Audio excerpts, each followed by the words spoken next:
అందరికీ నమస్కారం. ఈరోజు మనం ఒక చాలా ముఖ్యమైన విషయం గురించి మాట్లాడుకుందాం. అదే మన శరీరంలో ఉండే 4వ చక్రం, అనాహత చక్రం, లేదా సింపుల్గా చెప్పాలంటే హృదయ చక్రం. అసలు దీని వెనుకున్న రహస్యాలేంటి, మన మూల గ్రంథాలు ఏం చెబుతున్నాయి, వీటన్నింటినీ ఒక్కొక్కటిగా చూద్దాం. సో మనం దేని ఆధారంగా ఈ విశ్లేషణ చేస్తున్నామంటే ఈ మూలగ్రంథం నుంచే. ఇందులో ఉన్న జ్ఞానాన్ని వీలైనంత సింపుల్గా, తేలిగ్గా అర్థం చేసుకునే ప్రయత్నం చేద్దాం రండి. మన ఈ ప్రయాణంలో మొత్తం 5 ముఖ్యమైన విషయాలు చూస్తాం. ముందుగా ఈ చక్రం మన శరీరానికి ఎలా శక్తి కేంద్రంగా పనిచేస్తుందో చూద్దాం. ఆ తర్వాత దాని యంత్రం అంటే ఆ సింబల్ వెనక ఉన్న అర్థమేంటో తెలుసుకుందాం. అలాగే హృదయ గ్రంథి అంటే ఏంటి, అనాహత చక్రాన్ని ఎలా బలోపేతం చేసుకోవాలి, చివరగా ఇది జాగృతమైతే మనకు ఎలాంటి అనుభూతి కలుగుతుంది, వీటన్నింటినీ చూద్దాం. సరే, ఇక ఆలస్యం చేయకుండా మనం మొదటి విభాగంలోకి వెళ్ళిపోదాం. అసలు ఈ అనాహత చక్రం అంటే ఏమిటి, అది మన శరీరంలో ఎక్కడ ఉంటుంది, ఆ బేసిక్స్ చూద్దాం. ఆ పేరు చూడండి, అనాహత.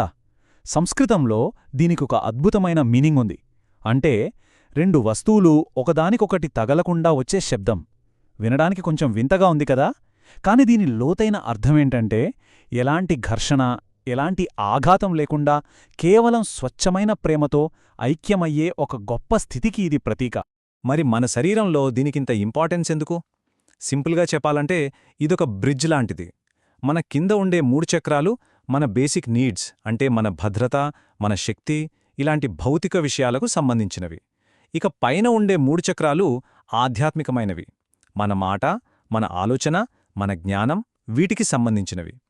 ఈ రెండింటినీ బ్యాలెన్స్ చేస్తూ కలిపే ఒక సెంట్రల్ పాయింట్, ఒక వారధి, అదే ఈ అనాహత చక్రం. ఓకే, ఇప్పుడు మనం దీని సింబాలిజంలోకి వెళ్దాం. అంటే ఈ చక్రానికి సంబంధించిన యంత్రాన్ని అర్థం చేసుకునే ప్రయత్నం చేద్దాం. దానిలో ఉన్న ప్రతి గుర్తు వెనుక ఒక లోతైన అర్థం దాగి ఉంది. చూశారా, ఇదే అనాహత చక్ర యంత్రం. ఇది కేవలం ఒక డిజైన్ కాదు. ఈ జామితీయ ఆకారం ఈ చక్రం యొక్క శక్తిని, దాని స్వభావాన్నే, చెప్పాలంటే దాని సీక్రెట్స్ అన్నింటినీ తనలో దాచుకున్న ఒక మ్యాప్ లాంటిది. ఓకే, దీని గుణగణాల్నే కొంచెం క్లోజర్గా చూద్దాం. దీని లొకేషన్ కార్డియాక్ ప్లెక్సస్ అంటే మన గుండె దగ్గర. దీని మూలకం వాయువు అంటే గాలి. ఎంత బావుంది కదా, ప్రేమ, కరుణ లాంటివి కూడా గాలిలాగే ఫ్రీగా, ఎలాంటి హద్దులు లేకుండా ఉంటాయి. దీని రంగు గ్రే గ్రీన్. దీనికి సంబంధించిన గ్రహం శుక్రుడు. దీనికి 12 రేకులుంటాయి. అన్నన్నిటికంటే ముఖ్యంగా దీని బీజమంత్రం యం. ఈ ధ్వని మన హృదయంలో ఒక వైబ్రేషన్ క్రియేట్ చేస్తుంది. ఇప్పుడు చూడండి, ఆ యంత్రం మధ్యలో ఒక షట్కోణం కనిపిస్తుంది కదా, అది నిజంగా చాలా ఇంట్రెస్టింగ్. అందులో 2 త్రిభుజాలు ఒకదాంతో ఒకటి కలిసిపోయి ఉన్నాయి. పైకి చూస్తున్న త్రిభుజం శివుడిని అంటే పురుషతత్వాన్ని సూచిస్తుంది. అలాగే కిందికి చూస్తున్న త్రిభుజం శక్తిని అంటే స్త్రీతత్వాన్ని సూచిస్తుంది. ఈ 2 ఇక్కడ సంపూర్ణంగా కలిసిపోవడం దేనికి సంకేతం? ఆపోజిట్స్ ఏకమై ఒక పర్ఫెక్ట్ బ్యాలెన్స్ని సాధించడాన్ని ఇది చూపిస్తుంది. సరే, ఇక్కడి వరకు అంతా బాగానే ఉంది. కానీ ఇక్కడే ఒక పెద్ద ఛాలెంజ్ ఉంది. మూల గ్రంథం ప్రకారం మన హృదయం దగ్గర ఒక శక్తివంతమైన అడ్డంకి ఉంటుంది. దాని పేరే విష్ణుగ్రంథి. అసలు ఈ గ్రంథి అంటే ఏంటి? సింపుల్గా చెప్పాలంటే ఒక ముడి.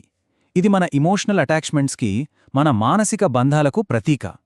కొన్నిసార్లు మనకు అనిపిస్తుంది కదా, ఇందుకో ముందుకు వెళ్ళలేకపోతున్నాం, ఏదో తెలియనిది వెనక్కి లాగుతున్నట్టు. బహుశా అది ఈ విష్ణుగ్రంథే కావచ్చు. ఇది ఒక అవరోధమే కాని ఇంకో వైపు నుంచి చూస్తే ఇది మనల్ని రక్షించడానికి కూడా పనిచేస్తుంది. ఎలా రక్షిస్తుందంటే, ఈ కోట్ చూడండి, అది కేవలం బల్బును పేల్చేస్తుంది. అంటే మన శరీరం, మన మనసు ఇంకా రెలీగా లేనప్పుడు ఈ కుండలినీలాంటి అపారమైన శక్తి పైకి ప్రవహిస్తే ఏమవుతుంది? అదొక 100 వాట్ల బల్బులోకి 500 వాట్ల కరెంటు పంపినట్టుంటుంది. రిజల్ట్ ఏంటి? బల్బు ఫ్యూజ్ అయిపోతుంది. అందుకే ఆ శక్తిని ఆపడానికి ఈ గ్రంథి ఒక సేఫ్టీ వాల్వ్లా పనిచేస్తుందన్నమాట. మరి ఈ ముడిని ఎలా విప్పాలి? దానికి మూల గ్రంథం చెప్పే మార్గం ఇదే. మనల్ని మనం క్షమించుకుని, మనల్ని మనం అంగీకరించి, మన లోపాలను మనం చూసుకోనంతవరకు మనం చేసే ప్రతి పని చిన్నపిల్లల చేష్టలా, స్వార్థపూరితంగా, తెలివి తక్కువగా లేదా బాధాకరంగా ఉంటుంది. సో దీనికి కీ ఏంటంటే సెల్ఫ్ లవ్, సెల్ఫ్ యాక్సెప్టెన్స్. ఇదేదో పెద్ద ఆధ్యాత్మిక విషయంలా అనిపించినా ఇది మన రోజువారీ జీవితాన్ని మార్చే ఒక ప్రాక్టికల్ టూల్. ఈ సెల్ఫ్ లవ్ లోపించినప్పుడు హృదయ చక్రం బ్యాలెన్స్ తప్పుతుంది. అప్పుడు రెండు ఎక్స్ట్రీమ్స్ కనిపిస్తాయి.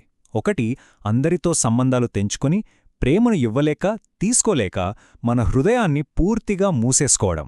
రెండోది దీనికి కంప్లీట్ ఆపోజిట్. హెల్దీ బౌండరీస్ లేకుండా, ఎవరికీ నో చెప్పలేక, అందరినీ ప్లీజ్ చేయాలని ప్రయత్నిస్తూ మనల్ని మనం పూర్తిగా కోల్పోవడం. సరే, థియరీ బాగానే ఉంది. మరి ప్రాక్టికల్గా ఈ హృదయ శక్తిని ఎలా పెంపొందించుకోవాలి? దీన్ని ఎలా బ్యాలెన్స్ చేయాలి? మూలగ్రంథం కొన్ని చాలా సింపుల్ పద్ధతులు సూచిస్తోంది. అవేంటో చూద్దాం. ఇక్కడ కొన్ని చాలా సింపుల్ టిప్స్ ఉన్నాయి చూడండి. మనం తినే ఫుడ్లో ఆకుకూరలు ఎక్కువగా తీసుకోవడం, రోజ్ ఎసెన్షియల్ ఆయిల్స్ వాడడం, మన దగ్గర రోజ్ క్వార్ట్స్ లాంటి క్రిస్టల్స్ పెట్టుకోవడం, పచ్చరంగు బట్టలు వేసుకోవడం, ఇంకా మనకు హాని చేసే చెడు అలవాట్లను మానేయడం ద్వారా మన మీద మనకు ప్రేమను పెంచుకోవడం, మన ఫ్రెండ్స్తో, ఫ్యామిలీతో మళ్లీ కనెక్ట్ అవ్వడం, ఇంట్లో మంచి గాలి, వెలుతురు ఉండేలా చూసుకోవడం. చూసారా, ఇవన్నీ మనం రోజూ చేయగలిగేవే. ఓకే, ఇవన్నీ చేశాం. ఇప్పుడు మన హృదయ చక్రం బలంగా, సమతుల్యంగా ఉంది. అప్పుడు ఏమవుతుంది? దాని పొటెన్షియల్ ఏంటి? దాని ఫలితాలు ఎంత అద్భుతంగా ఉంటాయో ఇప్పుడు చూద్దాం.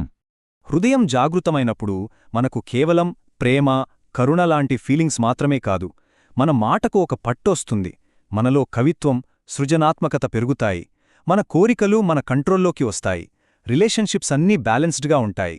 అన్నిటికన్నా ముఖ్యంగా లోపలి నుంచి ఒక అద్భుతమైన బలం, ఒక ప్రశాంతత కలుగుతాయి.